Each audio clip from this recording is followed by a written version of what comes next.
तो hello hello hello, स्वागत है आपका आज के नए टॉपिक में। आज हम लोग पढ़ने जा रहे हैं एडमिनिस्ट्रेटिव लॉ का एक और नया टॉपिक, जो कि है कोई भी व्यक्ति अपने ही मामले में जज नहीं बन सकता। ये कहते हैं हम लोग नेमो ज्यूडेक्स इन कॉजा सुआ। ये हम लोग पढ़ता है नेचुरल जस्टिस का एक टॉपिक है, जो कि एडमिनिस्ट्रेटिव लॉ के अंदर हम लोग पढ़ेंगे। कोई भी व्यक्ति अपने ही मामले में जज नहीं हो सकता। उक्त नियम के जो ऊपर जो ये नियम दिया गया है, नेमो ज्यूडेक्स इन कॉजा सुआ वाला, विभिन्न प्रकारों से जो निर्णित वादों की सहायता से हमें इसकी व्याख्या करनी है। इस नियम के हम लोग को काफी सारे जो निर्णित वाद है या जितने जितने अलग अलग टाइप के प्रकार हैं, उनसे हमें इसकी क्या करनी है, सिद्धांत की व्याख्या करनी है, नियम की व्याख्या करनी है। आगे चलते हैं। तो कह रहा है कि कोई भी व्यक्ति अपने ही मामले में जज नहीं हो सकता। इसका एक जो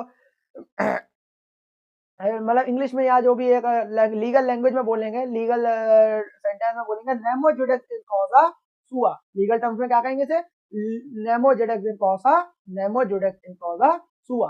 परिचय में बोलेंगे, इसका इंट्रोडक्शन डाल के शुरू करेंगे। कोई व्यक्ति अपने ही मामले में जज नहीं हो सकता। प्राकृतिक न्याय यानी कि प्रिंसिपल ऑफ नेचुरल जस्टिस का क्या है? एक मूलभूत सिद्धांत है। जो कोई भी व्यक्ति है वो अपने ही मामले में क्या हो सकता है? जज नहीं हो सकता है। कि अपना मामला हो गया, जैसे मेरा कोई मैटर हो गया और अपने मामले हम ही जज बन गए, तो हम अपने ही पक्ष में नहीं दे देंगे, अपने पक्ष में हम नहीं दे देंगे न्याय, या जो भी हम अपना अपने पक्ष में नहीं जजमेंट दे देंगे। तो कोई भी व्यक्ति अपने ही मामले में जज नहीं हो सकता। ये क्या है? प्राकृतिक न्याय यानी कि नेचुरल जस्टिस का क्या है?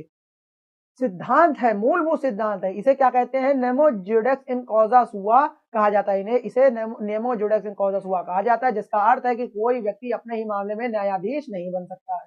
यह सिद्धांत इस विचार पर आधारित है कि किसी भी निर्णय में निष्पक्षता और तटस्थता आवश्यक है। मतलब यह सिद्धांत किस पर आधारित है? इस बात पर आधारित है कि कोई भी मैटर हो या कोई भी चीज हो, उसमें जो होती है निष्पक्षता, ठीक है, बायस फ्री चीज हो गई, और तटस्थता आवश्यक है। मतलब तटस्थ होना चाहिए और बायस फ्री, वो जो कोई भी मैटर है या कोई भी जजमेंट है वो होना चाहिए। इस विचार पर यह सिद्धांत लागू होता है। यह सिद्धांत इस विचार पर आधारित है।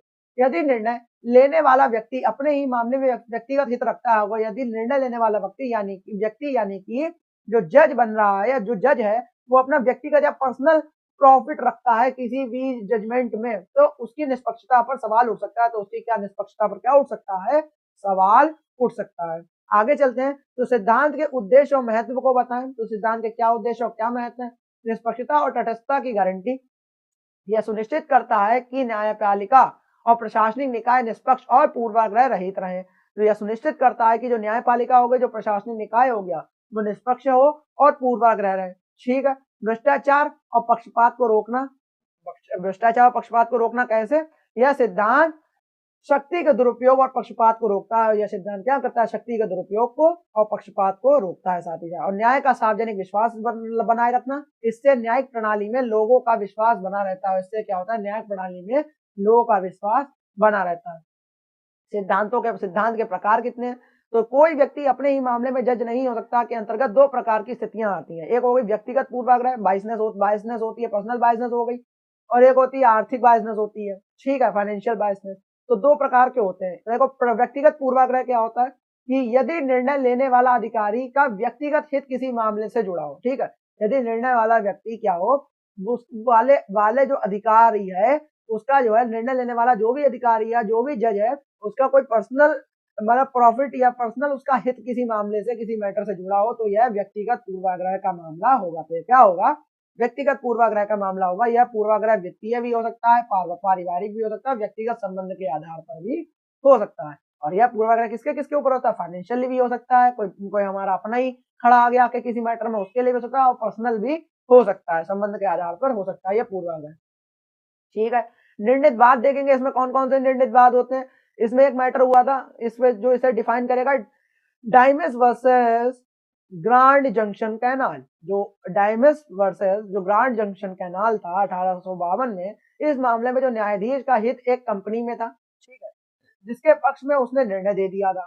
हाउस ऑफ लॉर्ड्स ने निर्णय रद्द करते हुए कहा कि किसी न्यायाधीश को अपने हित के वाले मामले में सुनवाई नहीं करनी चाहिए। ठीक है, तो हाउस ऑफ लॉर्ड्स ने निर्णय को रद्द करते हुए क्या कह दिया कि किसी न्यायाधीश को अपने हित में, अपने हित वाले मामले में क्या नहीं करना चाहिए? सुनवाई नहीं करनी चाहिए। फिर था Minerva Mills limited versus Union of India. जो मैटर था मिनेर्वा मिल्स वाला, तो आपने मैटर सुना ही होगा। न्यायालय ने निष्पक्षता को मौलिक अधिकारों का एक महत्वपूर्ण हिस्सा माना था। इसमें जो न्यायालय में जो निष्पक्षता होती है, ठीक है, उसको क्या माना था? मौलिक अधिकारों का एक हिस्सा माना था इसमें मिनरेवा मिल्स वाले में मैटर में। ठीक है, तो ये क्या था, व्यक्तिगत पूर्वाग्रह। और ये है पूर्व निर्णय पूर्वाग्रह। मतलब पूर्व निर्णय पूर्वाग्रह क्या होता है, bias as to subject matter. मतलब जैसा मैटर है वैसा अपने को मतलब कि बायसनेस हो जाए। यह तब होता है जब न्यायाधीश या निर्णय लेने वाला अधिकारी किसी मामले में पहले से ही विचार कर चुका हो। मतलब यह तब होता है पूर्व निर्णय, मतलब पहले निर्णय ले लिया आपने किसी भी मैटर में।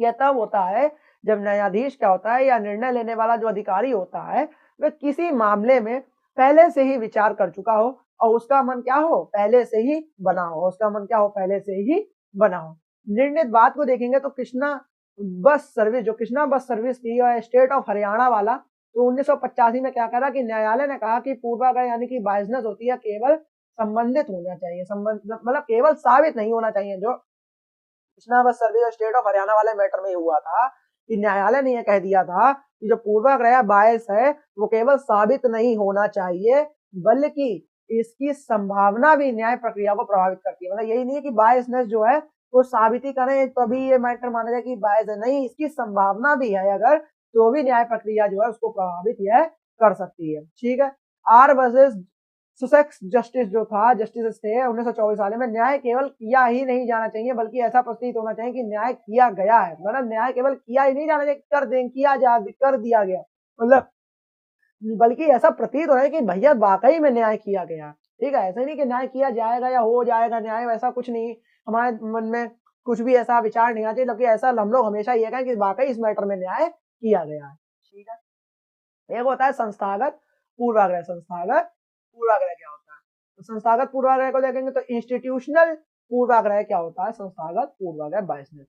जब कोई संस्थान निर्णय लेने वाले व्यक्ति या संगठन के साथ जुड़ा हो, जब कोई संस्थान हो निर्णय लेने वाले व्यक्ति के साथ या किसी संगठन के साथ जुड़ा हो, वह पक्षपाती प्रतीत हो तो इसे संस्थागत पूर्वाग्रह कहते हैं। और वो पक्षपाती प्रतीत भी हो रहा हो तो इसे संस्थागत पूर्वाग्रह कहते हैं। इसमें निर्णित बात को देखेंगे तो रिच वर्सेस बेल्डविन वाले 1964 वाले मैटर में क्या कहती, इस मामले में एक सार्वजनिक अधिकारी को निष्पक्ष सुनवाई का मौका नहीं दिया गया था।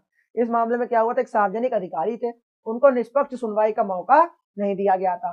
अदालत ने निष्पक्ष सुनवाई को न्याय का अभिन्न हिस्सा माना और अदालत ने क्या करा, जो निष्पक्ष सुनवाई है उसको न्याय का अभिन्न हिस्सा माना। एक एक कराइपक वर्सेस यूनियन ऑफ इंडिया वाले 1969 वाले मैटर में क्या हुआ था कि न्यायालय ने कह दिया था कि प्रशासनिक जो प्राधिकरण है भी न्यायिक प्रक्रिया का पालन करने के लिए बाध्य है। मतलब न्यायालय ने कहा जो प्रशासनिक प्राधिकरण है, जितना भी एडमिनिस्ट्रेटिव सिस्टम है, जो भी सिस्टम है, जो भी प्रशासनिक प्राधिकरण है, वो भी न्यायिक प्रक्रिया का पालन करने के लिए क्या है, बाउंड है, बाध्य है। ठीक है, आगे चलते हैं। तो इस सिद्धांत के अपवाद क्या क्या है वो देखेंगे।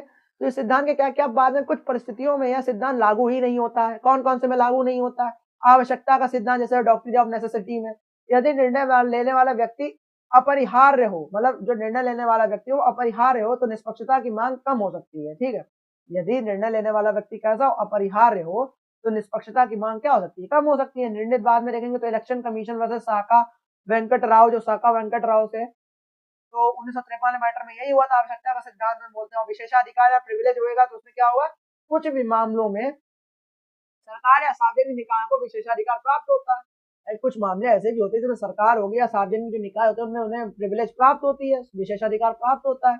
अब न्यायिक अनुशासन को देखेंगे तो अनुशासनात्मक निकायों के निर्णयों को कभी कभी पूर्वाग्रह के दृष्टिकोण से संरक्षित किया जाता है। जो अनुशासनात्मक निकाय को जो होते हैं उनके निर्णयों को कभी कभी क्या किया जाता है, पूर्वाग्रह के दृष्टिकोण से संरक्षित किया जाता है। पूर्वाग्रह के दृष्टिकोण से क्या किया जाता है, संरक्षित किया जाता है। भारतीय संविधान और यह सिद्धांत क्या है, इससे क्या रिलेटेड, दोनों के बीच में संबंध क्या है। भारतीय न्यायपालिका ने इस सिद्धांत को व्यापक रूप से स्वीकार किया है। जो भारतीय न्यायपालिका है उसने सिद्धांत को क्या व्यापक रूप से स्वीकार करा है। किसमें किसमें, अनुच्छेद 14 में समानता के अधिकार में, अनुच्छेद 21 में जीवन और स्वतंत्रता के अधिकार में। यह सिद्धांत सभी व्यक्तियों के साथ निष्पक्षता सुनिश्चित करता है और निष्पक्ष सुनवाई यानी कि फेयर हेयरिंग इस अधिकार का क्या है, एक हिस्सा है। क्या है, इस अधिकार का एक हिस्सा है।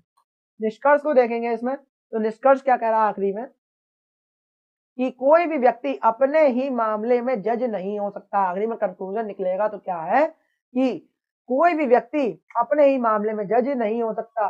उसका सिद्धांत जो है वो न्यायपालिका और प्रशासनिक प्रक्रिया में निष्पक्षता और पारदर्शिता क्या करता है, सुनिश्चित करता है। ट्रांसपेरेंसी और निष्पक्षता को क्या करता है, सुनिश्चित करता है। यह न्यायिक प्रणाली में सार्वजनिक विश्वास बनाए रखने में सहायक है। ये क्या है?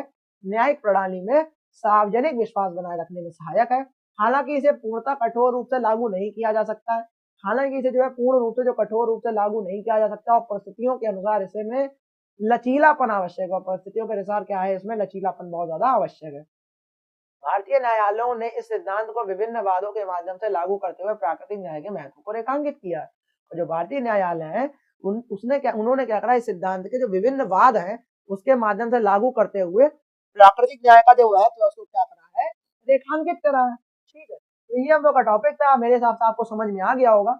बहुत ज्यादा इंपॉर्टेंट टॉपिक था, और आप मेरे हिसाब से आपको एक एक जो मैंने समझाया कि कोई भी व्यक्ति अपने ही मामले में जज नहीं हो सकता, नेमो जुडेक्स इन कॉजा सुगा वाला जो मैटर था वो आपको बहुत अच्छे समझ में आ गया। अगर ये क्वेश्चन आता है तो आप बहुत अच्छे से लिख भी लोगे। ठीक है, ऐसे वीडियोस आते रहेंगे एडमिनिस्ट्रेटिव लॉ के। 2-3 वीडियो और टॉपिक बचे होंगे, वो खत्म है आपका एडमिनिस्ट्रेटिव लॉ भी। उसके बाद हम लोग शुरू करते हैं इन्वायरमेंटल लॉ, उसके बाद फटाफट हिंदू लॉ, आखिरी में सोशियोलॉजी। ठीक है, तो ऐसे वीडियो आते रहेंगे। तब तक के लिए जय हिंद, जय भारत।